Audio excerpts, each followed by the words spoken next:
How to determine working capital needs. Working capital is basically the amount of liquid assets a business needs to meet its expenses over a short-term period of time.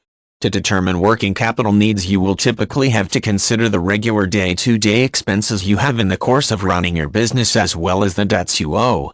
Ideally, you should have working capital that exceeds your operating expenses and debts. If your working capital is less than the amount you need, your business may face financial difficulties. To determine your working capital needs, you will usually have to consider the expenses you have for running your business. This includes such things as payroll, inventory, and supplies that are needed for the successful running of your business. It may also include such expenses as insurance, taxes, and repairs. If equipment replacement is a regular part of running your business, or you regularly need legal advice or consultations, these costs should be included in your expenses as well. You will typically have to include debts when determining your working capital needs as well. For example, you may owe money for business loans or equipment leases.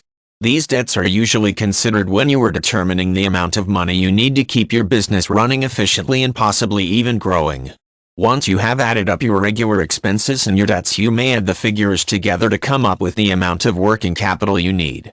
For example, if your expenses and debts total $10,000 you will need at least $10,000 in working capital just to meet your obligations.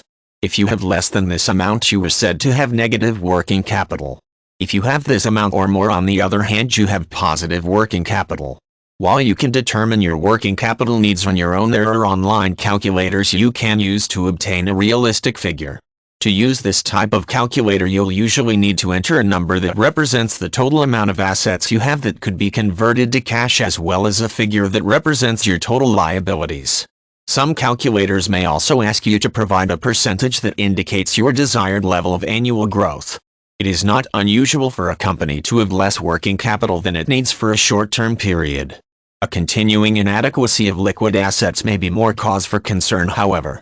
In fact, investors and lenders may consider a company's working capital figures in deciding whether to invest or lend money.